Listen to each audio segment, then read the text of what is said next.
you plan to work to age 65? Well, the problem is many people actually don't work to 65. And here to talk with me about that is Michael Conrath.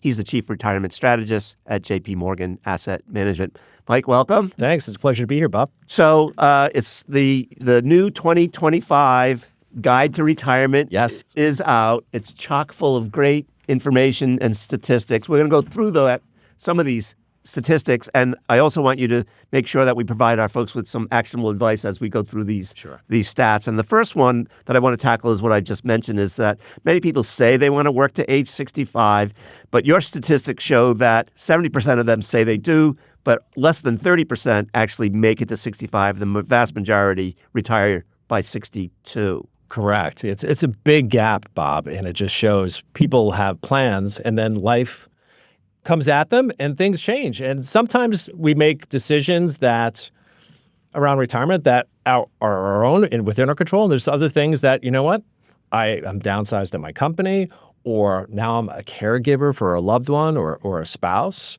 Or on the other side of things, you know what, I've been listening to all the good advice that all your listeners have been following for years, Bob, and they say, you know what, I am ready for retirement, and they make that decision. But it's a mix of things. Again, what people have in mind years before retirement may not be where they land. So you've got to plan for those what-if situations. Yeah. So in terms of planning, I think one of the things that you talk about in the new guide is that you may need to plan for a 35-year time horizon. Sure. And the notion is maybe it's not that you're living longer, it's that maybe you're retiring sooner, and that your 35 years is really, to age 95 or whatever it may be, but it's because you're retiring sooner. Yeah, it's a bit of both for sure. And I think you're right in pointing out that mix. And I think a lot of people, when left to their own devices, will sometimes plan based on averages. And you mentioned life expectancy. They might say, okay, my parents lived to year X or to this age, and that's what I have in store. And there's actually a lot of research out there that says your personal lifestyle decisions can have an even greater part of your longevity than just your genetics. So there's a lot of interesting things out there, but you generally need to plan for a long life, and especially for those what-if situations if your time horizon is extended for things out of your control. Yeah, so it raises an interesting question for me. If you were planning to retire at age 65 and you were thinking, I'm going to have these 3 years of savings that I don't get, I may have to accelerate my savings and say, I'm going to plan for 65, but I'm going to actually save as if I'm going to retire at 62? Yeah, I think it's planning for the what, but it's also planning for the how. So how are you going to bridge that gap? 3 years, simple math might not feel like that long a time, but there's a lot of dollars and cents associated with retiring 3 years earlier. So that's where you need to think about, okay, Social Security is one option, tapping that potentially, but there's benefits and trade-offs there, as we know. But there's also, do I have other things in my portfolio or something that can provide a bridge to carry me through? Yeah. So when we talk about older Americans in the workforce, maybe 30% are working past age 65. About 10% are age 70 and older, and they're working for a number of reasons, both wants and needs. Maybe tell us about some of the wants and needs that you're seeing. Yeah, and it's interesting. Like, retirement is no longer this binary decision to work or to retire, and we actually see that play out when we look at anonymized data across Chase households. So we bank half the households in the U.S. through our Chase banking. So we can see their spending and their savings, again, anonymized. But what's interesting is 53% of households are actually partially retired, meaning that they have some combination of income, either Social Security, pensions, annuities, but they also have a bit of wage income as well. So there's this hybrid approach, and we see like certain nuances of those partially retired households. And for one, people simply enjoy getting up and going to work, and they love what they're doing. They love the social elements of that. They have purpose. But there's other people, they're working or partially retiring because they have to. In fact, when we look at partially retired households, we see that they're actually transitioning to full retirement later than those who go straight from working to retirement. They're also carrying more debt as well. So a lot of them are spending more, and they're working to be able to maintain that spending, but also pay off their debt. And then they transition to retirement. So some interesting trends that came out of the research this year. Yeah, we had Olivia Mitchell on from the University of Pennsylvania Wharton School, and she talked about how so many older adults are now retiring with debt, either mortgage debt, credit card debt, auto loans, student loans, et cetera. So this notion of maybe working out of need is just as important as maybe, as you said, as out of want. Yeah, and we're seeing this spending spike, not just because of people, spending on things on their bucket list, traveling. Sure, that's happening, but they're actually experiencing this spending spike because they have to maintain a certain standard of living, and then they start to spend out. So there's this spike, and then there's this curve, but we also see spending volatility happen in the early years of retirement and throughout retirement for many individuals too. Yeah. So, I mean, what's the actionable advice given that kind of spending volatility? I guess it's easier to accommodate those spikes if you're working still or if you have enough assets. Sure.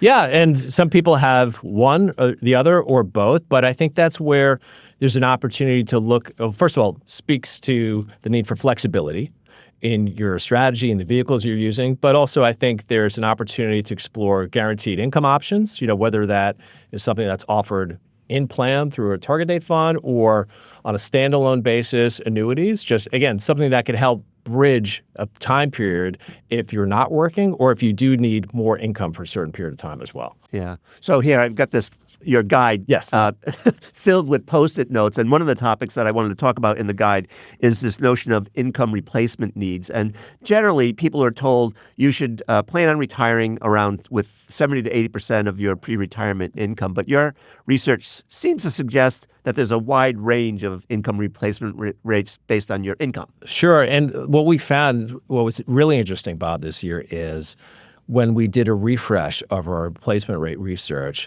we found that conventional wisdom, it's actually not applicable to so many households. In fact, like these so-called rules of thumb, 70, 80%, they can feel a bit broken. And what we found is actually for the lower income households, your replacement rate could be 90, 95, even north of 100% just based on spending. Whereas higher earners, you get into 200,000, 300,000, so two ends of the barbell, those higher earners, the replacement rate is far lower in the 50s and 60s on a percentage basis. And what's the explanation for that? Do you have a sense of why that is? Yeah, it's a few things. So, I mean, one is just differences in spending, but for the lower income households, they're spending whatever is coming in, and that's at a necessity. And then once you move higher on the income spectrum, what we see is people are actually saving more, which is a good trend, just given where we know how big the numbers are. But we see that. But also what we found in the research this year is that Social Security tends to be a smaller portion of the overall income than what we've seen in the past. Yeah. If I look at the income replacement chart here, it shows that Social Security is 14% of someone in the highest income bracket that you track, 300,000 and above. But if you're at 30,000 and below, Social Security represents 2/3 of your income in retirement. That's absolutely right. So for sure, it makes sense that you would do that. Talk also. You have in the booklet these retirement savings checkpoints, and I'm just going to focus on one of them. Okay. Average or median household income in America is around $80,000, and in your table here, you suggest that someone who is age 30 needs to have who has a household income of $80,000 should have $90,000 in their retirement account. So roughly one times salary or household income. Yeah, about that. That's about right. And then you see that as you get older, closer to 65, it's more like a factor of 8. So it goes exponentially from there. But yeah, that's a general guideline there. And by the way, these are the numbers based on what you're expected to fund out of pocket. So net of what you're getting from Social Security there. Right. And I guess obviously, and in your table here, the assumption was that you're using a 60-40 portfolio and that you're saving at 5%. Yeah. So we're assuming that 60-40 in the years leading up to retirement, and once you transition to retirement, you're downshifting your equity, so you're 40-60 throughout retirement. And that you would fund 35 years of retirement. Correct. Which is interesting. So I think this table gives people some hope if they were to go download this from your website, this guide, and look at their checkpoints and say, how am I doing relative to these benchmarks? Yeah, and one of the big reasons we created this was, first of all, this is, I think, a starting point in the conversation. For all the advisors that listen to you, Bob, we know that they have pretty robust tools that can really offer individualized guidance. So this is a starting point in the conversation, but what we see in our own research is roughly 56% of households in America have not done a simple calculation as to how much they need in order to retirement. So this is to help answer that question, what do I need? And am I on track or not? And if I'm not on track, then hopefully that creates some action. Not shame, or this is not for fear factor. It's giving them guidance, but also, okay, now that you know this, what do you need to do to get closer to your goal? Yeah, it's interesting. We have to go to a break, but the Employee Benefit Research Institute, in their retirement confidence survey, they always note that people who have done the calculation are that much more confident about funding their retirement than those who have not done the calculation. Knowing is half the battle. Yeah. So when we come back, we've got more to talk about, Mike. We're going to talk about withdrawal strategies, the bucket strategy, the 4% rule, and the spending volatility that you referred to a second ago. Don't go away. We'll be right back. Welcome back to Decoding Retirement. I'm speaking with Mike Conrath. He is the Chief Retirement Strategist at J.P. Morgan Asset Management, which most recently introduced their 13th annual edition of the Retirement Guide to Retirement. Mike, I promised that we would talk about spending and inflation. And, when I think about inflation in retirement, is one of the big risks that people face in retirement, in addition to longevity. And it's insidious, right? People don't actually feel it day to day or even month to month or sometimes even year to year. In your guide, you talk about inflation and at what run rates it is that people can expect in retirement and how it changes by category: housing, healthcare, food, transportation. Talk more about that. Inflation can feel like that slow burn, or it's like the pot of boiling water. You got your finger in the pot of boiling water and you don't feel it until all of a sudden, ouch. Yeah. Right? But it can erode a portfolio and spending power over time. So we look at it, we do break it out by category, because we find that not only do people spend differently in different ways over time, but things inflate at different rates as well. So one thing that I think is particular for folks to be aware of is healthcare inflation, like specifically Medicare. That historically has run a lot hotter than general inflation. So we even see some advisors as a best practice. They will run general models based on inflation, but then for healthcare, they'll handle that separately. So we look at inflation on healthcare at about 6% annually. And if you look at the Medicare Trustees report, that coincides with what the government is actually producing as well. And we also know that as people age, they require more healthcare, and healthcare only gets more and more expensive. So you definitely have to factor that in, especially the latter years, and even long-term care should be something that's discussed as well. Yeah, and I'm fond of the Bureau of Labor Statistics in their consumer expenditure survey. They say that when you're 65, healthcare expenses runs around 5%, but by the time you're 85 and 90, it's 15% of your expenditures, and that's partly due to the increased need for healthcare, but also the inflation of healthcare. Absolutely. So it's a big expense. You also track in the guide changes in spending, and this to me is one of the most interesting tables, charts in the entire guide. Rand, Boston College, others have noted that spending declines on a real basis over the course of retirement. David Blanchett came out with the spending smile. And in this guide, there's dramatic evidence of how spending changes and declines over time. Talk about what folks need to know and how they plan for that. Yeah, I think historically people have thought in the past that spending is this linear progression and you just spend to keep pace with inflation. And like we were saying, you have to be mindful of inflation, but people will generally spend more in those early years of retirement. So there's this curve over time, and then there's a bit of a surge for many retirees, but then it starts to trail off. So as they start to slow down, they've done their traveling, they've taken the grandkids on the cruise. As they slow down, their spending slows down as well, but then we start to see it taper back up. And that's the other end of that smile, if you will, and that's where healthcare expenses and long-term care really enter the picture. So spending is not linear. It adjusts over time, but it's important to have a strategy that's dynamic and flexible so you can account for that. Yeah. So I sometimes think that when planners are creating retirement income plans, they're planning as if there'll be a nominal increase in inflation, and maybe not factoring the possibility that there's a real decline in spending, and that you may find yourself with too much at the end of retirement because you were planning on a nominal increase. Is that fair to say? I think it is, and we've done research on the 4% rule, for example, which is great in terms of thinking guardrails on your portfolio. However, as we were just saying, that's not how people spend, because the 4% rule is generally premised on if you spend 4% out of your portfolio, that will last you 30 years with a high likelihood of not running out of money. You're going to give yourself a raise based on inflation. But we see in the actual household data that people are not continuing to spend at that same clip over time. And I'll give you an example, Bob. And we have this in the guide as well. If you retired with a $1 million portfolio, and you followed the 4% rule, when we ran this through JP Morgan's long-term capital market assumptions, and we looked at it, what would be the residual value? How much would you have left at the end of the 30-year time period? And we found 2/3 of the scenarios in the Monte Carlo simulation, 10,000 scenarios, 2/3 of the time you would have at least where you started at $1 million or more. And you go below that, about 4 out of 10 scenarios, you'd actually have about $2 million or more.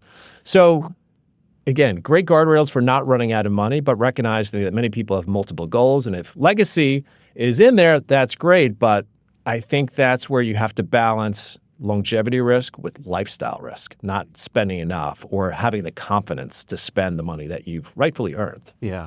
I want to talk more about the 4% rule and the bucket strategy, but in terms of changes in spending, you looked at it by household wealth. And is there a difference in terms of how much wealth someone has relative to how the spending changes? There is. I mean, you see differences in the categories, but directionally, it's about the same phenomenon. The difference is that for people on the lower end of the spectrum, they're going to be spending less on leisure versus people that have more wealth are going to be more concentrated there, but also it's how is healthcare going to be funded as well. So once you get into the middle income ranges, higher income, you're on the hook for out of pocket as opposed to maybe qualifying for government services and things like that. All right, so let's turn our attention back to the 4% rule. In your guide, you ran some scenarios using a 40-60 portfolio. And by way of background, we just had Bill Bengen on the show, and it's no longer the 4% rule in his book. It's now the 4.7% rule. And he says that there's a high degree of not running out of money over a 30-year time horizon if you withdraw 4.7% adjusted for inflation.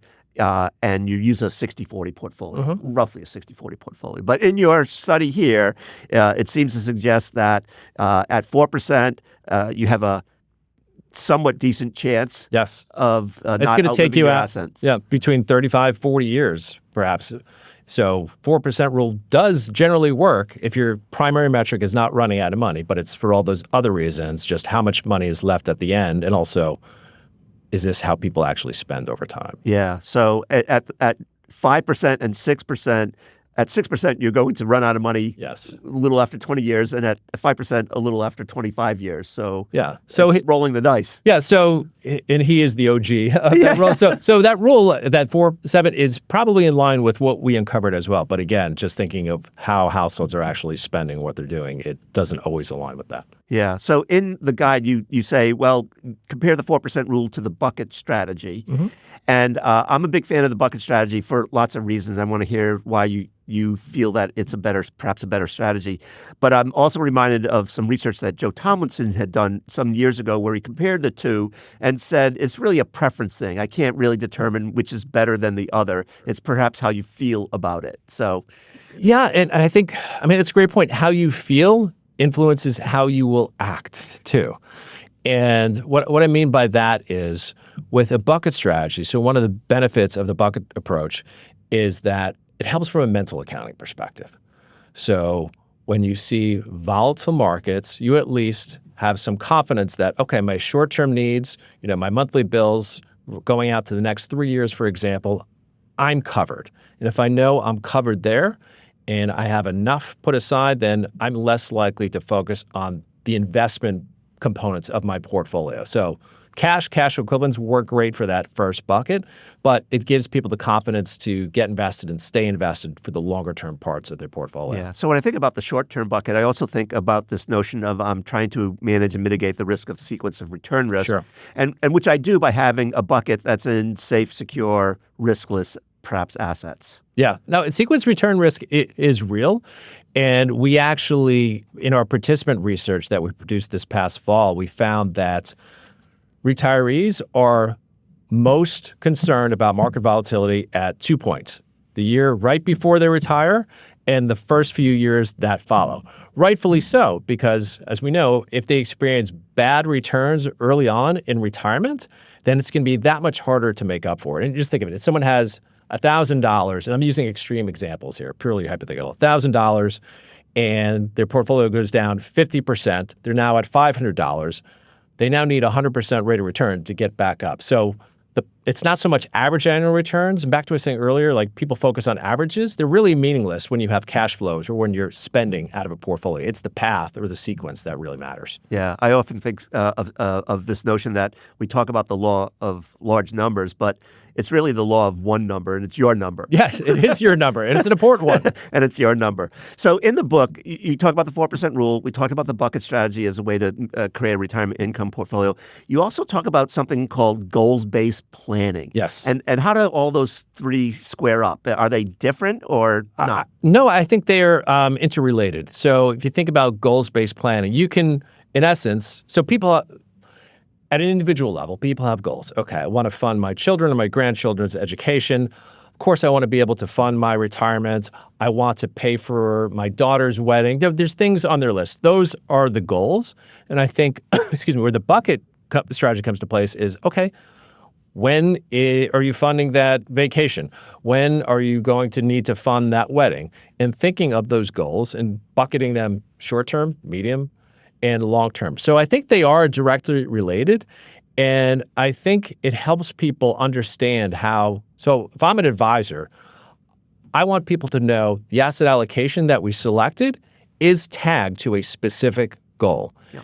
Because in the absence of that, people might think, I'm not sure why we picked that asset allocation, or maybe someone told me to do this. And then when markets start to get volatile, that's where they miss the connection. So connecting the portfolio to the goals can make a big difference in keeping people invested over the long term. Mike, we've run out of time, unfortunately. I want to thank you for joining us, for walking us through the new guide to retirement. You can find it on the JP Morgan Asset Management website, I believe. Yes, if I'm not mistaken. Under Retirement Insights. Highly encourage people to download it and read it and think about it and apply it in their lives. So once again, thank you for thank you. joining us. It's been a lot of fun. So that wraps up this episode of Decoding Retirement.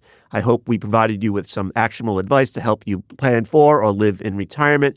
And don't forget, for the latest retirement news, check out yahoofinance.com. This content was not intended to be financial advice and should not be used as a substitute for professional financial services.